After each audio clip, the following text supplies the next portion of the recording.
Hey guys, it is April from Getting Hygge With It.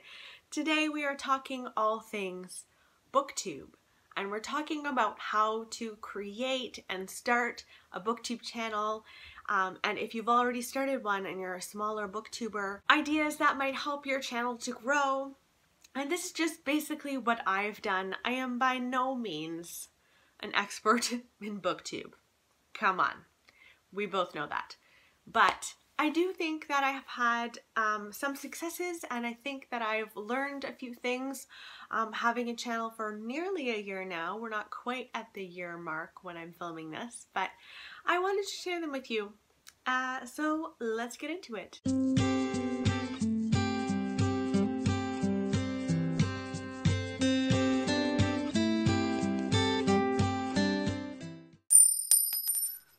So I think the first thing that you have to think of when you are starting a Booktube channel, or when you're at the very beginning of your Booktube journey, is the content that you want to create. Obviously, we're all here to talk about books, and I think a lot of the time, I know for me, when I started my channel, I had already started to compare myself to other people, like, am I going to be as good enough as this person or that person? Should I be reading the same things as this person or that person? I think the most important thing is to just be you. Just be entirely you. Read what you actually like to read. Don't try to force fit books into your life because you've started a Booktube channel. That does you a disservice. I think it's great to try different things out for sure, but first and foremost, read books that you adore. And honestly, I find when you do that, that's when you allow your channel to stand apart from other Booktube channels.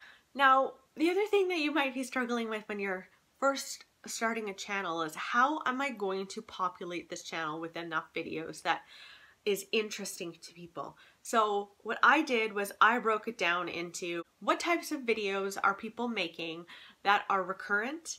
And so there are several recurrent kinds of videos. Wrap-ups.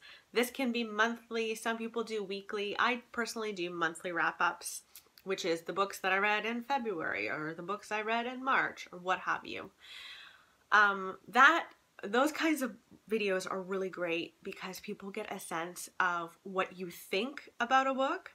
You're not just presenting a book you want to read, you're talking about what you thought about them. And so they're really going to get a sense of who you are as a reader with those. I also think TBRs are really fun. So some people do monthly TBRs. I am someone who likes to be a little more free, and I create seasonal TBRs and then don't usually read most of the things that I thought I was going to read. But a lot of people who are like big planners love TBRs, and that's a video you could do monthly if you wanted to. Hauls. I mean, hauls are my jam. I love hauls.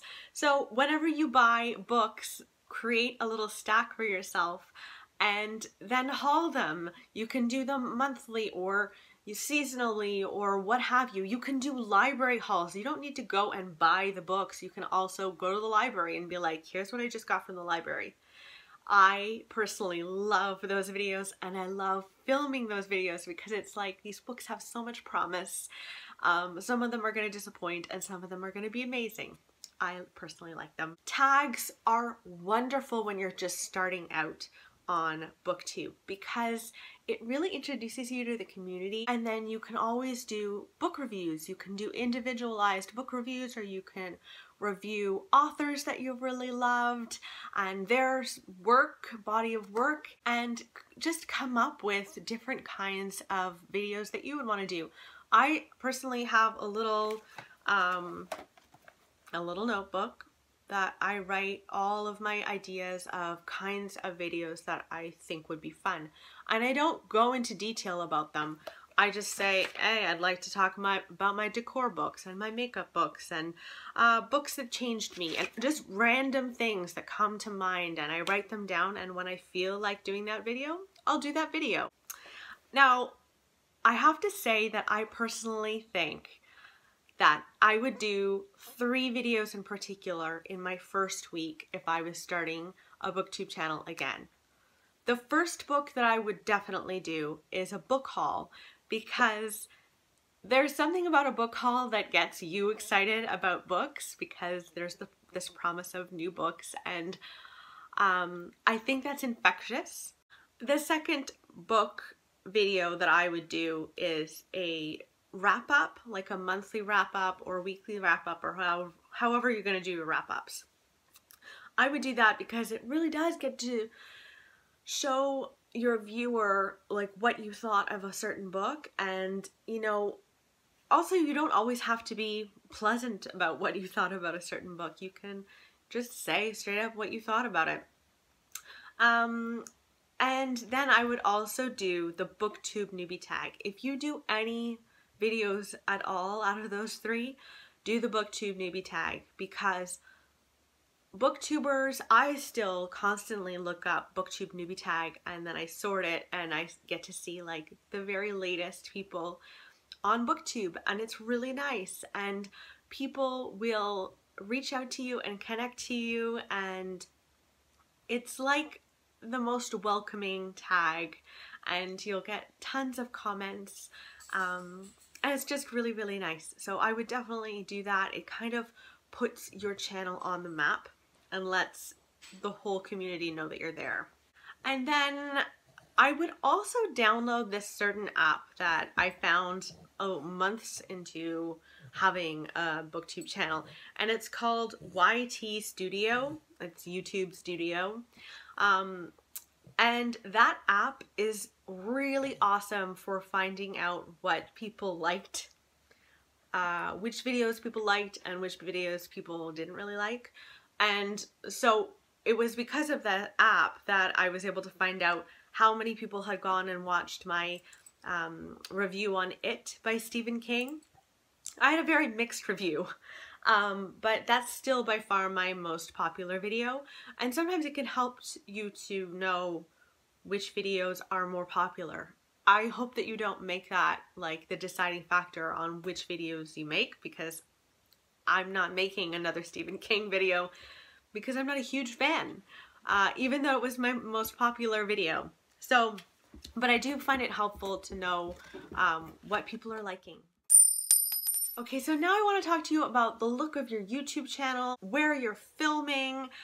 So let's start with that. So the location of where you're going to film your channels, you might move around your house a little bit. I personally really like to be sitting next to my bookshelf.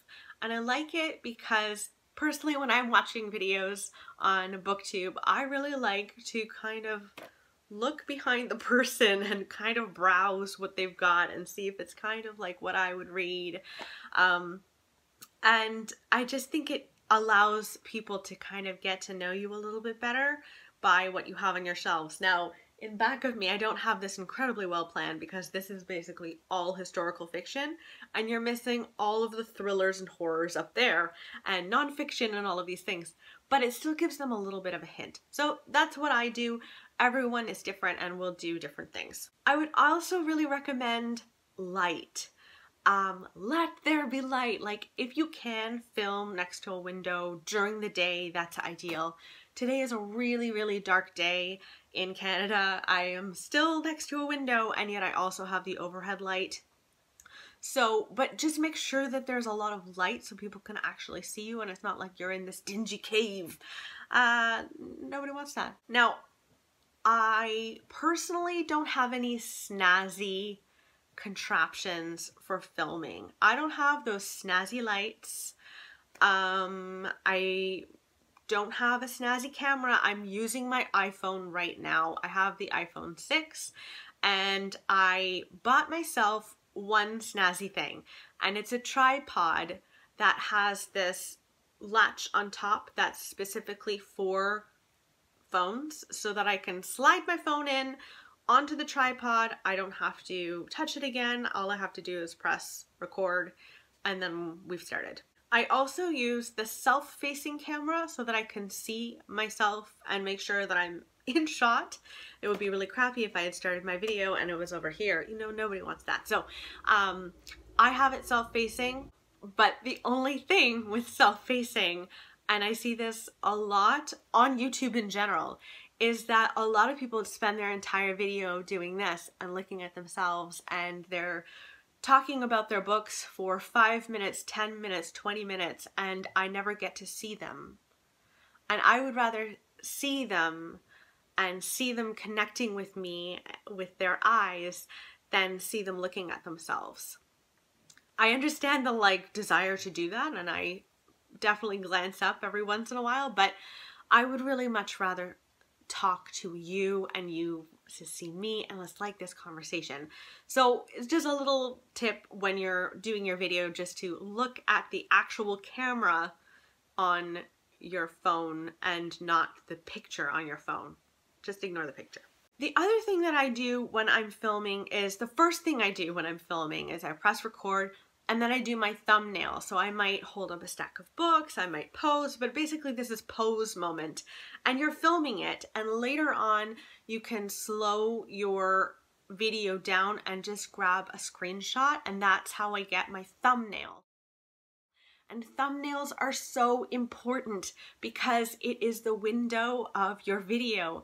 And if people don't like what that looks like, they're not going to click on your video. And you really want to entice people. I also really like to throw this into an app later on and write some text on the actual image as well. And then you're also going to really want to create several things for your YouTube channel, and it's really for your branding more than anything else. When I first started, I changed it up several times. So cover art for your YouTube banner thing, I don't remember what the actual sizes are. I don't remember offhand, but I would make sure that you have the proper size. Create your channel art, so that original YouTube banner thing, you're gonna want a thumbnail of you for your channel, so that when you're commenting on other people's videos, it's the same image over and over again, so you're recognizable. And I use that image also on my Goodreads page, so that people know who I am when they're trying to find me in different places on social media. I also created a favicon, and that's that little circle at the bottom of my video. I don't know if you can see it there, GHWI, getting higga with it. So that's something that's totally unnecessary. I just one day was like, I need to have one, and I created it. So that can wait months, honestly. But definitely do that banner and your thumbnail. Those are the main things that you really need. Now we get to planning. So I mentioned before, I write out a whole list of video ideas ahead of time. I just write them out when I'm watching TV and something comes up in my mind. I will either jot it on my phone or write it in my little notebook, and then I have this list of video ideas, and if any of them seem interesting to me 4 months down the line, then I'll make that video. But it's just handy to have all of my video ideas in one place. And then when I do decide on a video that I really want to make, I really plan it out. I do it about a week in advance, sometimes a couple of days in advance, sometimes like an hour in advance, but I really plan it out in advance before filming it. So in all of my videos, I make sure that I have an intro. I make sure I'm saying, hey, it's April from Getting Hooga With It, blah, blah, blah. We're going to be talking about horror books. And then you've kind of hopefully hooked people into watching the rest of the video. And then I include my personal intro jingly thing.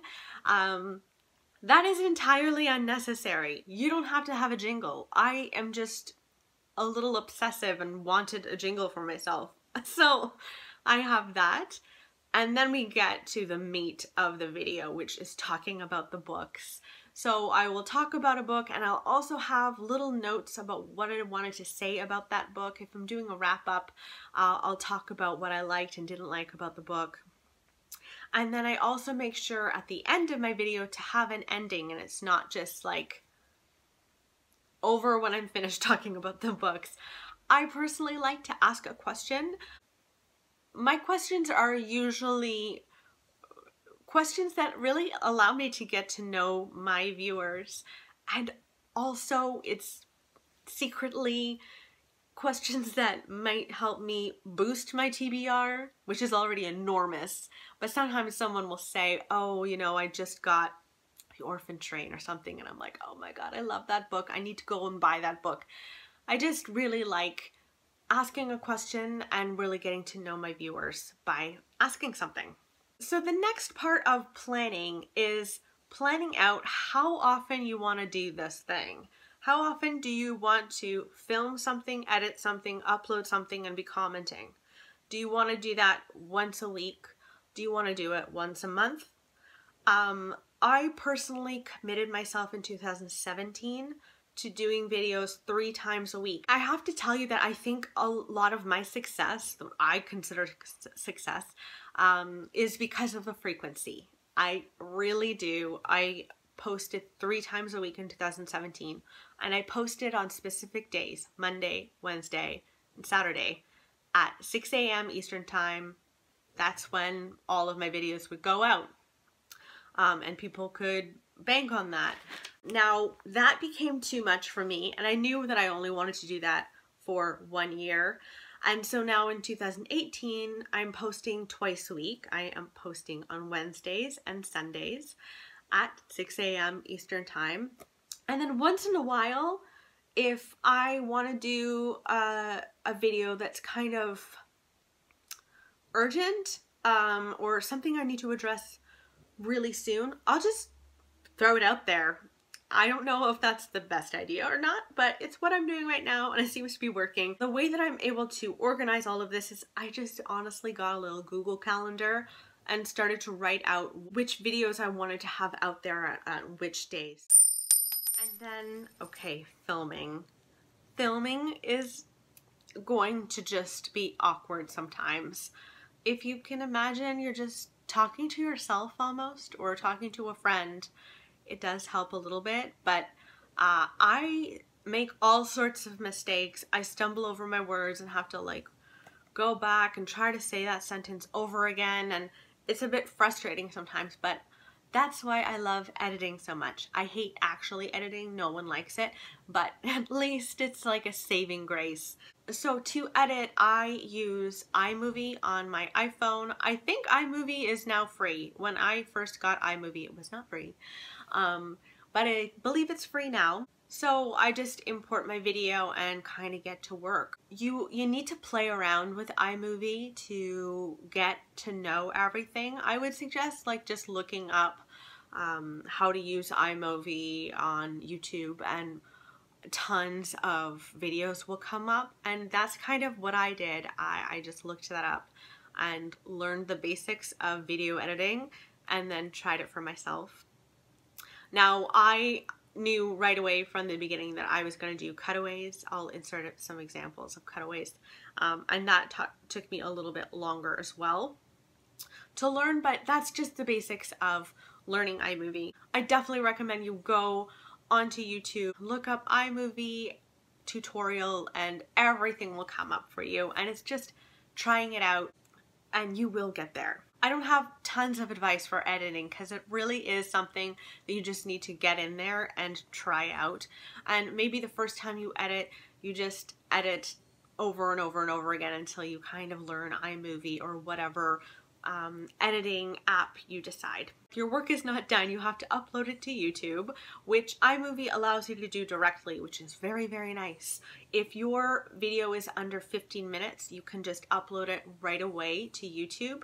If your video is longer than 15 minutes, you should download your video onto your actual iPhone and then go into your YouTube app and upload it there. And you can upload, if you have a 40-minute video, you can do that. So that's what I recommend, but I really like using iMovie for that stuff. So once your video is in YouTube, I always have like certain things I do in a very sequential order. So the first thing is I write a title. I try to make it super straightforward and not like flowery so people like know what they're gonna watch. I then write in the description box, I write a little intro about like what this video is about. I always like to write the books that I'm referring to in the description box as well. Then I pick a playlist that I think it pertains to. You also need to create playlists if you haven't done that already. But the types of videos you're gonna make will kind of determine what that will be for you. So I have things like bookish discussions, and I have things like book hauls and book recommendations and that kind of thing. So honestly, just go to your favorite booktubers and go to their channel and look at their playlist if you want ideas for yours. So I pick a playlist, I schedule it, I decide on dates based on the calendar, my Google Calendar app. And then I always also click monetization. Now I know that YouTube right now has, for channels with lower than 1,000 subscribers, monetization isn't an option, but I always click monetization. And then I do end screens. So there's a little section called end screens, and I always click using videos that are best suitable to the viewer. So then if that viewer generally really likes to watch like horror book related stuff, then all of my horror book videos will pop up on their screen and they'll kind of want to hang out more on my channel. So that's how I edit and upload things on YouTube. One of the big things about Booktube is friendships and the community itself. It is the warmest community, I think, on YouTube. It's wonderful. I highly, highly recommend spending a lot of time on that aspect of Booktube. It's what's brought me the most joy. So before I even started Booktube, I watched a lot of Booktube, and I kind of knew just by watching who I'd want to be friends with, like who I'd actually want to have over for a glass of wine and a good old chat. And I just knew who I wanted to be friends with. So when I started, I really made an effort to comment on their videos, and like meaningful comments, and I never made comments like, you know, please watch my video. That is not a good thing to do, because these people are creators and they want to know that they're creating something for a reason, and it's not for the reason of them going and watching your videos. That's really not polite, I don't think. So I would comment meaningful comments on their videos, and I would tag them in videos. Like if I was doing a tag video, I would tag them. And with doing that, you do create relationships with people. Another thing that I did a lot was I would find new people from the Booktube newbie tag, and I would create connections with many of those people. That's how I discovered a lot of my favorite Booktube channels. So that's definitely worth doing. And then also, it's so important to comment back. Like when someone comments on your video, I try very, very hard to comment on everyone's comments and just create this nice little dialogue with people. If you're not near a desktop, then again, use that YT Studio app. That's a really great app to be able to comment on people's comments on the go. So this is basically what I've done on my Booktube channel and what things have worked for me. I do hope that this helps Booktubers who are just starting out on Booktube, or people who are thinking about starting a Booktube channel but are a little too shy yet. Just do it, is what I say to you guys. And I hope that you are enjoying the Booktube community, and comment below if this was helpful at all, or if you have any more helpful tips for people. I'm sure that that would really help the community, and I wish you well. I'll see you later. Bye guys!